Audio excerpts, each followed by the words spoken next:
Dikatakan oleh para ulama, sebelum Nabi Allah Nuh ini tidak ada kesyirikan. Kesyirikan itu baru muncul di zaman Nabi Allah Nuh. Nah, sebagian ulama mengatakan pertama Rasul yang diutus oleh Allah untuk mencegah kesyirikan itu adalah Nabi Allah Nuh. Sebelumnya nggak ada. Sebelumnya tidak ada Rasul yang diutus untuk menghilangkan kesyirikan, tidak ada. Mungkin untuk yang lain, tapi kesyirikan nggak ada. Nabi Allah Nuh pertamanya Rasul yang diutus oleh Allah untuk menghilangkan kesyirikan.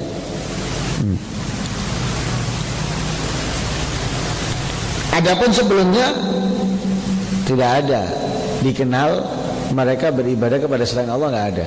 Jadi mereka beribadah kepada Allah, tapi mereka melakukan kejelekan yang lain, sehingga Nabi yang diutus menghilangkan kejelekan yang ada. Tapi zamannya Nabi Allah Nuh, mereka beribadah kepada selain Allah, sehingga Allah memerintahkan Nabi Allah Nuh untuk membasmi mereka, menghilangkan kemusyrikan itu. Nah, jenenge awal terjadi, ya pasti hebat. Nah, karena sesuatu yang baru terjadi itu pasti hebat. Beda kalau sudah sering, sudah banyak. Tapi kalau pertama terjadi itu heboh. Nah, dulu misalnya ada bom bunuh diri, heboh. Tapi saiki wis biasa. Gelek oleh wisan. Oh, ngebom ini dulu heboh. Sopo sing ngebom? Sekarang biasa. Tapi sekarang seperti heboh karena apa?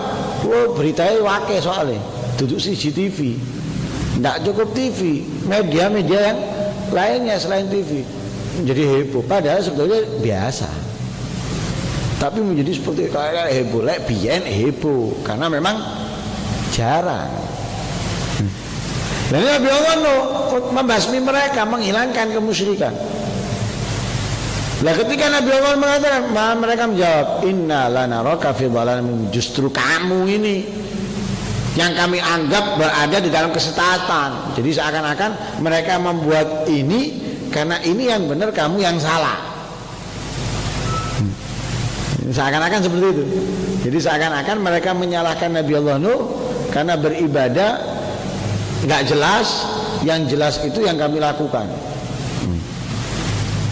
Nabi Nuh mengatakan, qala ya qaumi laisa bi dhalalatun walakinni rasulun min rabbil alamin uballighukum risalata rabbi wa ansahu lakum wa a'lamu minallahi ma la ta'lamun. Wahai kaumku, katanya Nabi Allah Nuh, bukan aku yang berada di dalam kesesatan, bukan aku, akan tetapi aku ini adalah utusan dari Tuhan kalian, Tuhan semesta alam. Aku bukan berada di dalam kesesatan, aku ini diutus untuk menyampaikan ini oleh Tuhan semesta alam. Uballighukum risalati rabbi, aku menyampaikan ini, aku menyampaikan sesuatu yang harus aku sampaikan daripada Tuhanku. Wa ansahu lakum, dan aku ingatkan kalian. Wa a'lamu minallah ma la ta'lamun, aku mengetahui, lebih mengetahui dari Allah apa yang kalian tidak mengetahui. Jadi aku lebih tahu sesuatu dari kalian, dan aku mendapatkan itu dari Allah. Lah sesuatu itu yang kalian tidak ketahui. Jelas guru memerintahkan A kepada muridnya, guru lebih mengetahui dari murid. Tapi terkadang murid yang negesi menganggap dia lebih tahu, padahal gurunya yang lebih tahu. Gurunya yang lebih tahu, memerintahkan muridnya. Muridnya kalau cerdas, pintar, akan mengikuti. Kenapa? Dia tahu, aku tidak mengetahui, guruku yang lebih mengetahui, kan gitu. Nah ini Nabi Allah Nuh dikasih tahu oleh Allah sesuatu yang mereka tidak ketahui, tapi mereka menganggap Nabi Allah Nuh itu tidak ngerti, kami lebih mengerti. Itu seperti murid yang negesi atau anak yang negesi menganggap dirinya lebih hebat atau lebih pintar dari orang tuanya dengan pemikirannya. Padahal orang tua itu pasti tetap di atas anak. Karena apa? Hidupnya lebih dulu, pengalamannya lebih dulu. Lah cuma bedanya untuk melangkah ini ya, kalau orang tua itu penuh dengan hitungan, kalau anak tidak.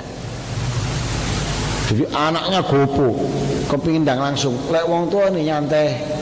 Kenapa? Tahu, ngerti.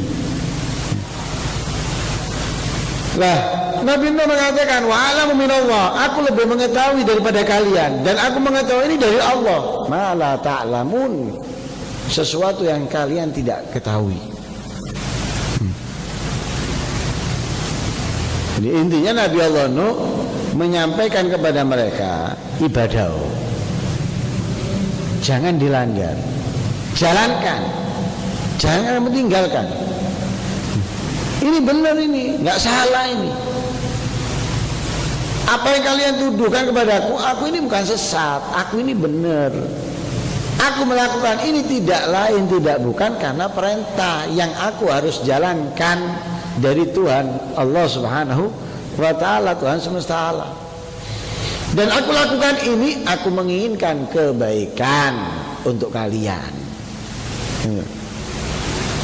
Ya, memang sifatnya dai itu seperti itu. Sifatnya orang yang berdakwah itu seperti itu, menginginkan kebaikan. Tapi memang yang menerima kadang itu menganggap lebih pinter dari yang mengajak. Apalagi kalau yang mengajak itu lebih muda usianya, yang diajak lebih tua, wes ndak gelem kalah.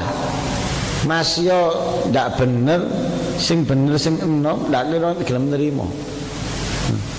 Kenapa? Menganggap lebih tua. Dia lebih mengerti. Anggapannya orang ini. Mindsetnya orang zaman sekarang itu seperti itu. Yang lebih tua itu lebih mengerti. Kalau urusan dunia mungkin, tapi kalau agama belum tentu. Kalau urusan dunia, yang lebih tua lebih mengerti, iya. Tapi kalau urusan agama tidak, nggak bisa diukur dengan usia. Tidak bisa diukur dengan usia. Kalau agama itu tergantung belajarnya. Kalau yang muda belajar, yang tua tidak, ya berarti yang muda lebih tahu daripada yang tua, lebih mengerti dari yang tua. Tapi kalau masalah dunia kehidupan, mungkin yang tua lebih mengerti karena dia hidup duluan, ya. Dia melalui kehidupan demi kehidupan yang belum dilalui oleh yang muda, sehingga dia mungkin lebih mengetahui. Nggak boleh putus asa terus. Lu nggak bilang ditolak terus, balik ditolak. Tapi Nabi Nuh tetap lembut dengan mereka. Dai itu mau tidak mau menginginkan kebaikan. Orang lupa diingatkan, orang maksiat dijauhkan, dicegah. Itu kan dai. Yang nggak ngerti difahamkan, mengajarkan sesuatu yang tidak diketahui oleh orang tersebut. Lah melakukan itu bukan menghina, bukan mengejek, bukan menjatuhkan martabat, tapi menginginkan kebaikan untuk orang tersebut. Bukan untuk dai-nya, bukan untuk orang yang mengajak, tapi untuk orang itu. Orang sholatnya salah, orangnya nggak ngerti. Orang yang ngerti mengingatkan. Loh, apakah itu menghina orang yang salah tadi itu? Enggak. Justru mengingatkan ini menginginkan orang yang sholatnya salah itu kebaikan, sehingga sholatnya bisa benar. Sekalipun terkadang caranya mengingatkannya salah, tetap. Sekalipun caranya mengingatkannya salah itu tetap tujuannya mengingatkan itu menginginkan kebaikan untuk yang diingatkan. Sekalipun caranya salah. Misalnya, wong sembahyang tidak tepak. Delingno, sembahyangmu tidak tepak, ngarepe wong akeh. Manisi kan. Malu dia. Delingno ngarepe wong akeh. Lho caranya tidak tepak, tapi niatnya dia bagus. Niatnya dia supaya orangnya tadi itu salahnya benar, tapi caranya salah, tapi tetap niatnya bagus itu. Itu orang yang berdakwah. Nabi Allah juga gitu, mengingatkan kepada mereka untuk beribadah kepada Allah, tapi mereka enggak. Tapi apakah Nabi Nuh emosi marah? Tidak, enggak marah, enggak emosi, tetap ya qaumi, wahai kaumku, laisa bi dhalalatun walakinni rasulun min rabbil alamin uballighukum risalati rabbi wa ansahu lakum wa a'lamu minallahi ma la ta'lamun. Aku ini hanya sekedar menyampaikan, ibarat pesanan ini. Kita misalnya ke restoran, yang pegawainya itu ngantarkan, cuma sekedar ngantarkan. Lah makanan yang dibawa itu pesanan. Jangan ini kok enggak asin, kok kurang manis loh. Oh, itu bukan urusannya dia, itu yang masak. Ini cuma nyampaikan nyampaikan pesanan, dia cuma ngambil ini, bawa ke meja sekian, dia bawa. Kalau salah, jangan salahkan yang bawa. Yang bawa ini cuma bawa pesanan, tidak salah. Sama para nabi itu bawa pesanan dari Allah, disalahno, loh nyalahno Allah ini. Kalau manusia kamu salahkan, mungkin ada kesalahan yang tidak disengaja atau yang dia lupa atau yang tidak dia mengerti. Tapi ini pesanan dari Allah yang disampaikan oleh Nabi. Lah Nabi ini dikasih sifat oleh Allah maksum, terhindar, terhalangi dari kejelekan, dari kemaksiatan. Nah kalau kamu menyalahkan, keliru, salah. Apa sifatnya maksum? Beda kalau bukan sifatnya maksum, mungkin melakukan kesalahan, tapi ini sifatnya maksum. Kemudian yang memerintahkan Allah, Zat yang maha sempurna. Jadi kalau disalahkan, keliru ini. Ibarat ini pegawai ini sudah benar, masakannya benar, yang keliru ini yang merasakan. Pas rasanya diwara keasinan, pas manisnya dibilang kemanisan. Loh, sing salah iki sing ngrasakno, bukan yang bawa, bukan juga yang masak. Karena apa? Sudah sesuai takarannya, pas. Misalnya itu semua orang nggak ada yang protes, kok dia tok sing protes. Nah, ini berarti nggak tepat. Yang nggak tepat siapa? Pegawainya, tukang masaknya? Bukan. Yang pesan, yang pesan. Sama dengan kamunya Nabi Nuh. Ini Allah memberikan pesanan kepada Nabi Allah Nuh. Nabi Nuh membawa pesanan itu untuk disampaikan. Kalau menyekutukan Allah, beribadah kepada selain Allah, itu nggak benar. Diingatkan, nggak mau.